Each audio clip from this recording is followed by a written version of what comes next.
नमस्कार। आज का हमारा इम्पोर्टेंट टॉपिक है इनोवेशन इंडेक्स 2021, जिसका हाल ही में तीसरा संस्करण नीति आयोग द्वारा जारी किया गया है। इसके पहले दो संस्करण आ चुके हैं। पहला संस्करण जारी हुआ था अक्टूबर 2019 के अंदर, दूसरा संस्करण आया था जनवरी 2021 के अंदर और तीसरा संस्करण 21 जुलाई 2022 को यानी कल ही नीति आयोग द्वारा जारी किया गया है। इस इंडेक्स की हम बात करें तो ये इंडेक्स नीति आयोग द्वारा जारी किया जाता है और अभी जो जारी किया गया है वो तीसरा संस्करण है।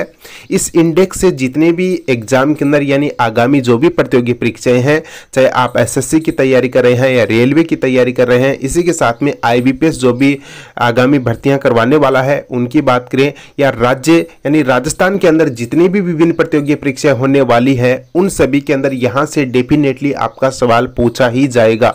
और कैसे कैसे सवाल पूछे जाएंगे, कैसे कैसे सवाल पूछे गए हैं पिछले दिनों, तो वो भी हम बात करने वाले हैं। तो ध्यानपूर्वक इस वीडियो को अंत तक जरूर देख लीजिएगा और बने रहिएगा इस वीडियो के अंदर। चलिए हम बात करते हैं आज के हमारे इंपॉर्टेंट टॉपिक की, इनोवेशन इंडेक्स 2021 के बारे में। चलिए दोस्तों हम बात कर लेते हैं इनोवेशन इंडेक्स 2021 के बारे में। सबसे पहले हमें यह ज्ञात होना चाहिए कि ये इंडेक्स जारी कौन करता है, कौन सी संस्था इस इंडेक्स को जारी करती है, इसका प्रमुख उद्देश्य क्या है और इसी के साथ में किन संकेतकों के आधार पर राज्यों की रैंक निकाली जाती है। तो साथियों यहां पर आप सभी को पता है कि ये इंडेक्स जारी कौन करता है, नीति आयोग के द्वारा ये इंडेक्स जारी किया जाता है। जैसे कि आपके सामने ये नाम लिखा गया है, नीति आयोग का पूरा नाम। तो नीति आयोग का यदि पूरा नाम एग्जाम में पूछा जाए और कई बार एग्जाम में पूछा भी गया है, तो नीति आयोग का पूरा नाम है national institution for transforming India. आपको कमेंट बॉक्स में बताना है नीति आयोग की स्थापना कब हुई थी। इसी के साथ में नीति आयोग के वर्तमान में उपाध्यक्ष कौन है और सीईओ कौन है, ठीक है, और किसके स्थान पर नीति आयोग की स्थापना की गई थी। अब देखिए साथियों, इस इंडेक्स का मेन उद्देश्य क्या है। इंडिया इनोवेशन इंडेक्स देश के इनोवेशन इकोसिस्टम के मूल्यांकन और विकास के लिए एक व्यापक पैमाना है। यानी जब हमें मापना हो, इनोवेशन इकोसिस्टम का मूल्यांकन करना हो और विकास का मापन करना हो, तो ये एक बहुत ही विस्तृत पैमाना है और इस इंडेक्स के आधार पर हम ज्ञात कर सकते हैं कि इनोवेशन इकोसिस्टम कैसा है, विकास का परफॉर्मेंस कैसी है विकास के लिए। तो इसके आधार पर ये इनोवेशन इंडेक्स है। इसी की जांच करने के लिए इनोवेशन इंडेक्स निकाला जाता है। ये राज्यों और केंद्र शासित प्रदेशों को उनके बीच स्वस्थ प्रतिस्पर्धा बनाने के लिए उनके नवाचार प्रदर्शन के आधार पर क्या देता है, रैंक देता है।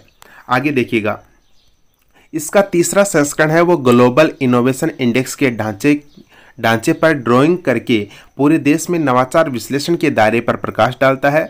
अब संकेतकों की संख्या साथियों, जब हम बात करें 2019 की और 2021 के अंदर जो दो संस्करण जारी हुए थे, ये पहला था और ये दूसरा था। इसके इन दोनों के अंदर ही 36 संकेतकों को काम में लिया गया था। 36 संकेतकों के आधार पर इनोवेशन इंडेक्स निकाला गया था। ये रैंक है, यहाँ पर रैंक निकाली गई थी। लेकिन अब की बार क्या हुआ है, अब की बार जो संकेतकों की संख्या है वो बढ़ाकर 66 कर दिए हैं। तो क्वेश्चन इंपॉर्टेंट आपके एग्जाम के अंदर बन सकता है कि अब की बार कितने संकेतकों के आधार पर इनोवेशन इंडेक्स जारी किया गया था। तो 66 यानी 66 इंडेक्स के आधार 66 संकेतकों के आधार पर अब की बार इंडिया इनोवेशन इंडेक्स 2021 जारी किया गया है। और इसके बाद में हम बात करें तो इसको 16 उपस्तंभों में बांटा गया है और 7 प्रमुख स्तंभ बनाते हैं। देखिए 16 उपस्तंभ है और 7 इसके प्रमुख स्तंभ है। तो 7 प्रमुख स्तंभ है और 16 उपस्तंभ है, इनके आधार पर ये इंडेक्स जारी किया जाता है। अब देखिएगा, हम बात कर लेते हैं इसके प्रमुख की पॉइंट के बारे में। तो की पॉइंट के बारे में हम बात करें, मुख्य बातों के बारे में, तो नीति आयोग के नवाचार सूचकांक में लगातार तीसरी बार कर्नाटक वो प्रथम स्थान पर रहा है। देखिए यहाँ पर जो इंडेक्स अब की बार निकाली गई है साथी, वो 3 आधार पर निकाली गई है। एक तो राज्यों की यानी मेजर स्टेट के आधार पर, मेजर स्टेट की अलग निकाली गई है। पूर्वोत्तर जो राज्य हैं, पूर्वोत्तर और जो पहाड़ी राज्य, इनकी रैंक अलग निकाली गई है और केंद्र शासित प्रदेशों की जो रैंक है वो अलग निकाली गई है। तो ये आप ध्यान में रखना, ठीक है। तो यहाँ पर हम बात करें नीति आयोग के नवाचार सूचकांक में तीसरी बार कर्नाटक है वो लगातार तीसरी बार कर्नाटक प्रथम स्थान पर रहा है। नीति आयोग के नवाचार सूचकांक के पहले संस्करण को अक्टूबर 2019 में जारी किया गया था, जिसकी बात हम कर चुके हैं। और इसके बाद में जनवरी 2021 में इसका कौन सा संस्करण आया था, दूसरा संस्करण आया था। और अब की बार जो 21 जुलाई 2022 को नीति आयोग द्वारा तीसरा संस्करण इसका जारी किया गया है। तो ये आप ध्यान में जरूर रखना। ये बात हम कर चुके हैं और मैंने ये भी बताया था कि राज्यों और केंद्र शासित प्रदेशों को उनके प्रदर्शन की तुलना करने के लिए 17 प्रमुख राज्यों को अलग, 10 पूर्वोत्तर पहाड़ी राज्यों को अलग और 9 केंद्र शासित प्रदेशों की अलग अलग इंडेक्स निकाली गई है। जो मेजर स्टेट हैं इनकी इंडेक्स अलग है, जो पूर्वोत्तर राज्य है, पहाड़ी राज्य है, उनकी इंडेक्स अलग है और जो 9 केंद्र शासित प्रदेश है इनकी रैंक अलग निकाली गई है। अब हम बात करें मेजर स्टेट में, तो मेजर स्टेट में कर्नाटक प्रथम स्थान पर रहा है। पूर्वोत्तर राज्यों और पहाड़ी राज्यों के आधार पर हम बात करें तो मणिपुर फर्स्ट रैंक पर है और केंद्र शासित प्रदेशों में चंडीगढ़ टॉप पर है। तो ये तीनों ही आप अच्छे से ध्यान में रखना। अब देखिएगा हम अच्छी प्रकार से इन स्टेट की रैंक देख लेते हैं। हम बात करते हैं मेजर स्टेट की, उसके बारे में बात करेंगे केंद्र शासित प्रदेशों की और पूर्वोत्तर राज्यों की। तो मैंने अभी बताया है कि मेजर स्टेट हम राज्यों की बात करें, 17 राज्यों की जो रैंक निकाली गई है इसके अंदर फर्स्ट रैंक पर कौन सा राज्य है, वो है कर्नाटक राज्य। और कर्नाटक राज्य की रैंक कौन सी रही है, 1 नंबर रैंक रही है। कितने अंकों के साथ में, 18.01 अंकों के साथ में साथियों कर्नाटक वो प्रथम स्थान पर रहा है। दूसरे स्थान पर है तेलंगाना जो कि 17.66 अंकों के साथ में। इसके बाद में हरियाणा है वो तीसरी रैंक पर रहा है। हरियाणा तीसरी रैंक पर रहा है 16.35 अंकों के साथ में। तो ये 3 स्टेट आप जरूर याद रखना, कर्नाटक फर्स्ट स्थान पर, तेलंगाना दूसरे स्थान पर और हरियाणा तीसरे स्थान पर। बस इतने ही याद रखने, बाकी आपको याद नहीं रखने हैं। हम बात कर लेते हैं राजस्थान के अंदर, क्योंकि राजस्थान भी इस मेजर स्टेट के अंदर शामिल है। तो राजस्थान की जो रैंक रही है वो रही है साथियों 12वीं। पिछली बार भी 12वीं रैंक रही थी, यानी जनवरी 2021 के अंदर जो इंडेक्स जारी किया गया था दूसरा संस्करण, इसके अंदर भी राजस्थान की रैंक है वो 12वीं रही थी। कितने अंकों के साथ में राजस्थान 12वीं रैंक पर रहा है, तो राजस्थान के जो अंक है वो यहाँ पर है 12.88 अंकों के साथ में राजस्थान है वो 12वीं रैंक पर रहा है। ध्यान रख लेना साथियों, जब राजस्थान में क्वेश्चन बनेगा तो राजस्थान की ही रैंक पूछी जाएगी और अंक भी पूछे जा सकते हैं कि ज़्यादा ये डीपली क्वेश्चन पूछा जाएगा तो अंक पूछे जाएंगे एग्जाम के अंदर कि कितने अंकों के साथ में राजस्थान है वो 12वीं रैंक पर रहा है। इसके बाद में चलिए साथियों हम बात कर लेते हैं हिल स्टेट्स की और यूटी की। तो यूटी की हम बात करें तो चंडीगढ़ के बारे में हमने अभी पढ़ा है कि यूटी के अंदर चंडीगढ़ है वो फर्स्ट रैंक पर रहा है और यूटी के अंदर दूसरी रैंक पर कौन सा स्टेट रहा है, वो है दिल्ली रहा है। इसके बाद में हम हिल स्टेट्स यानी कि जो नॉर्थ ईस्ट के स्टेट है, पूर्वोत्तर राज्य जो पहाड़ी राज्यों के हम रैंक की बात करें तो 10 राज्यों में टॉप पर कौन सा रहा है, वो रहा है मणिपुर राज्य फर्स्ट रैंक पर 19.37 अंकों के साथ में। इनके अंक याद करने की आपको जरूरत नहीं है, बस आपको यही याद रखना है कि कौन सा राज्य है वो पूर्वोत्तर राज्यों में प्रथम स्थान पर रहा है और कौन सा यूटी प्रथम स्थान पर रहा है। और राज्यों जो मेजर स्टेट की रैंक के बारे में बात करें तो कर्नाटक फर्स्ट रैंक पर रहा है। हमें राजस्थान की जरूर याद रखनी है, 12वीं रैंक है और 12.88 अंकों के साथ में 12वीं रैंक पर रहा है। ये बात हम कर ही चुके हैं कि राजस्थान की रैंक कौन सी रही है, 12वीं रैंक रही है, जैसा कि रिपोर्ट के अंदर दिया गया है। एफिशिएंसी रेशो की बात करें तो 0.379 है और जीएसडीपी पर कैपिटा इनकम की हम बात करें तो 88,463 है। साथियों आज के एग्जाम के अंदर सीधा एग्जाम में सवाल नहीं पूछा जाता है कि इनोवेशन इंडेक्स में प्रथम रैंक पर कौन रहा है, सेकंड रैंक पर कौन रहा है, राजस्थान की रैंक क्या रही है। जो पीछे एग्जाम हुए हैं, हम वीडियो प्री की बात करें तो यहाँ से एक सवाल पूछा गया था, वो भी मैं बात करूंगा कौन सा सवाल पूछा गया था। आईबीपीएस ने बिजली विभाग की भर्ती करवाई थी, उसके अंदर 3-4 बार वो क्वेश्चन रिपीट हुआ था, उसके बारे में भी हम बात करेंगे, यहीं से वो क्वेश्चन पूछा गया था। तो ध्यानपूर्वक इस इंडेक्स को जरूर देख लीजिएगा। हम स्कोर की बात करें तो स्कोर के बारे में हम बात कर ही चुके हैं कि स्कोर है वो राजस्थान का कितना है, 12.88 है और इसी के साथ राजस्थान है वो 12वीं रैंक पर रहा है। और जो बिजनेस इन्वायरमेंट में स्कोर सबसे ज़्यादा रहा है 33.39। बिजनेस इन्वायरमेंट की बात करें तो बिजनेस इन्वायरमेंट में राजस्थान का जो स्कोर रहा वो सबसे ज़्यादा रहा है 33.39 की हम बात करें तो ये राजस्थान में सबसे ज़्यादा स्कोर रहा है वो 33.39 बिजनेस इन्वायरमेंट का ही रहा है। ठीक है, अब हम बात कर लेते हैं जो 7 स्तंभों के बारे में हम बात कर रहे थे कि कितने संकेतकों के आधार पर 66 संकेतक अब की बार काम में लिए गए हैं, कितने स्तंभ काम में लिए गए हैं 7 स्तंभों के आधार पर, कितने उप स्तंभ है ये आप कमेंट बॉक्स में जरूर बताना। कितने उप स्तंभ है, उप स्तंभ कितने हैं ये आप जरूर कमेंट बॉक्स में बताना, मैं इसके बारे में बात कर चुका हूं। ठीक है, अब देखिएगा हम संकेतकों के बारे में बात करें तो पहला संकेतक क्या है, तो वो है साथियों मानव पूंजी यानी कि ह्यूमन कैपिटल। पहला संकेतक है मानव पूंजी, दूसरा संकेतक है बिजनेस इन्वायरमेंट, तीसरा जो संकेतक है वो है सॉरी दोस्तों यहाँ पर स्तंभों के बारे में बात कर रहा हूँ। पहला स्तंभ है ह्यूमन कैपिटल यानी कि मानव पूंजी, दूसरा है बिजनेस इन्वायरमेंट, तीसरा जो स्तंभ है वो है इन्वेस्टमेंट, चौथा है सेफ्टी एंड लीगल इन्वायरमेंट, पांचवा है नॉलेज वर्कर और छठा है साथियों यहाँ पर नॉलेज आउटपुट, सातवां है नॉलेज डिफिशन। तो ये हमारे 7 स्तंभ हैं और इन्हीं 7 स्तंभों के अंदर उपस्तंभ है और इन्हीं उपस्तंभों के अंदर क्या है, संकेतक है।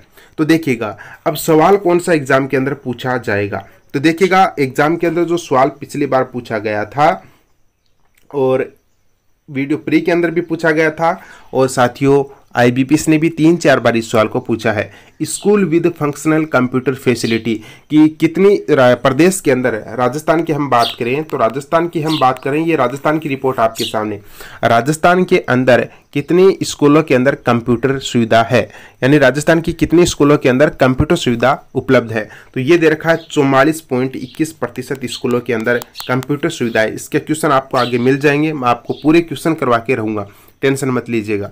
इसके बाद में हम बात करें यहाँ पर दूसरा क्वेश्चन कौन सा बन सकता है, तो दूसरा क्वेश्चन भी साथियों यहाँ से बन सकता है कि ए ग्रेड से ज़्यादा के स्कूल कितने प्रतिशत हैं, तो 0.76% जो इंस्टीट्यूट है वो ए या अधिक ग्रेड वाले संस्थान है राजस्थान के अंदर, 0.76% मात्र।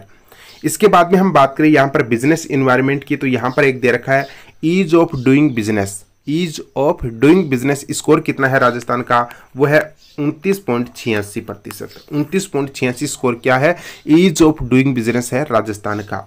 इसके बाद में यहाँ से अगला क्वेश्चन और पूछा गया था पिछली बार, देखिएगा ये सवाल आप देख सकते हैं, village in state with internet connectivity कि कितने प्रदेश के कितने जो विलेज हैं वो इंटरनेट से कनेक्ट हैं, तो 97.82% विलेज हैं राजस्थान के, वो किससे कनेक्ट हैं, इंटरनेट से कनेक्ट हैं। तो ये बात आप अच्छे से ध्यान में रख लेना, ठीक है। अब हम सवालों की बात करते हैं कि कौन कौन से सवाल आपके एग्जाम के अंदर बन सकते हैं। देखिएगा पहला क्वेश्चन आपके सामने है, इनोवेशन इंडेक्स 2021 से संबंधित कथनों पर विचार करें तथा सत्य विकल्प का चयन करें। नीति आयोग ने तीसरा इंडेक्स जारी किया है, बिल्कुल करेक्ट है ये बात। दूसरा दे रखा है, लगातार तीसरी बार भी कर्नाटक पहले पायदान पर रहा है, ये भी हम पढ़ चुके हैं। तीसरी बात दे रखी है, केंद्र शासित प्रदेशों में चंडीगढ़ तथा पहाड़ी राज्यों में मणिपुर प्रथम स्थान पर है, बिल्कुल सत्य है। राजस्थान पिछली बार की तरह अब की बार भी कौन सी रैंक पर आया है, 12वीं रैंक पर आया, ये भी बिल्कुल सत्य है। तो चारों के चारों कथन हमारे क्या है, सत्य है। तो हमारा विकल्प नंबर 4 है वो बिल्कुल करेक्ट हो जाएगा, विकल्प नंबर 4 हमारा बिल्कुल करेक्ट हो जाएगा। तो ध्यान में रखिए साथियों, ये क्वेश्चन वेरी वेरी इंपॉर्टेंट है। दूसरा क्वेश्चन आपके एग्जाम के अंदर पूछा जा सकता है, जैसे कि मैं इस क्वेश्चन की ही बात कर रहा था और ऐसा का सेम क्वेश्चन आपके 2021 के जितने भी एग्जाम हुए थे बार बार ये क्वेश्चन घुमा था। इनोवेशन इंडेक्स 2021 के अनुसार राजस्थान के कितने प्रतिशत स्कूलों में कंप्यूटर है, वेरी वेरी इंपॉर्टेंट क्वेश्चन लगा लेना साथियों, और सीधा का सीधा आपका आंसर हो जाएगा 44.21%। 44.21%। तीसरा सवाल देखिएगा, अगला सवाल बन सकता है, नीति आयोग द्वारा जारी इनोवेशन इंडेक्स 2021 के अनुसार राजस्थान के कितने प्रतिशत गांव इंटरनेट सुविधा से जुड़े हुए हैं। ये सारी बात मैं पहले ही कर चुका हूं और ये कितने प्रतिशत गांव जुड़ चुके हैं, 97.82% है वो गांव इस इंटरनेट कनेक्टिविटी से जुड़ चुके हैं। अगला क्वेश्चन आपके एग्जाम के अंदर पूछा जा सकता है, नीति आयोग द्वारा जारी इनोवेशन इंडेक्स 2021 के अनुसार राजस्थान कितने अंकों के साथ में 12वीं रैंक पर रहा है। तो साथियों मैं पहले ही बात कर चुका हूं, 12.88 अंकों के साथ में राजस्थान है वो 12वीं रैंक पर रहा है। तो ये आपका पूरा इंडेक्स यहाँ पर समाप्त होता है। और दैनिक भास्कर की एक न्यूज़ कटिंग भी मैंने यहाँ पर इस पीडीएफ के अंदर डाली है, आप देख सकते हैं यहाँ पर पूरा का पूरा मैंने यहाँ पर डाल रखा है। कर्नाटक इनोवेशन इंडेक्स 2021 राजस्थान पिछले साल वाली रैंक पर कायम है, कर्नाटक नंबर 1, हर 15 स्टूडेंट पर एक टीचर कर्नाटक के अंदर है, राजस्थान 12वीं रैंक पर है। अब देखिएगा यहाँ से सवाल है वो एग्जामिनर बनाने वाला है, प्रदेश के 44% स्कूलों में ही कंप्यूटर है, जिसके बारे में हम बात कर चुके हैं अभी। स्कूल ड्रॉप आउट भी अभी 40% है। तो ये न्यूज़ आप जरूर देख लेना साथियों, अच्छे प्रकार से देखना। और ये जो यहाँ पर आंकड़े दे रखे हैं मानव पूंजी के, ये जरूर याद रखना, 25.67 है। कंप्यूटर फैसिलिटी वाले स्कूल, इसके बारे में हम बात कर चुके हैं, 44.21, 3 बार बात कर चुके हैं। एनएस स्कोर राजस्थान का 74.21 है। स्कूल शिक्षा पर जीडीपी वे है वो 15.81% है। शुद्ध नामांकन 58.75 है। शिक्षक छात्र अनुपात यहाँ पर 76-75 है। ठीक है। इसके बाद में हम बात करें स्कूलों में लैब, वेरी वेरी इंपॉर्टेंट है साथियों। स्कूलों में लैब है, राजस्थान की कितनी प्रतिशत स्कूलों में लैब है? 0.29% स्कूलों में लैब है। ध्यान में रखिएगा, ये सवाल जरूर आपके एग्जाम के अंदर बनने वाला है। इसके बाद में यहाँ पर डूइंग एंड बिजनेस के बारे में हम बात कर चुके हैं, ये दोनों बातें अच्छे से याद रखना। ईज ऑफ डूइंग यानी कि 29.86 जो स्कोर है ईज ऑफ डूइंग बिजनेस के अंदर है। गाँव में इंटरनेट सुविधा 97.82 है, जो अभी हमने क्वेश्चन के अंदर देखा था। तो ये आपका सारा का सारा इंडेक्स यहाँ पर खत्म होता है। तो उम्मीद करता हूँ साथियों ये इंडेक्स की वीडियो आपको काफ़ी पसंद आई होगी, और यहाँ से ये वीडियो यदि आपने अच्छे प्रकार से देखी है तो यदि आपके एग्जाम में कोई भी सवाल यहाँ से पूछा जाता है, आपका गलत नहीं होगा, औरों का गलत हो सकता है लेकिन आपका गलत नहीं हो सकता। पसंद आया तो वीडियो को लाइक जरूर कीजिएगा, और यदि कोई भी आपका सुझाव है तो कमेंट बॉक्स में जरूर डालिएगा। Thank you.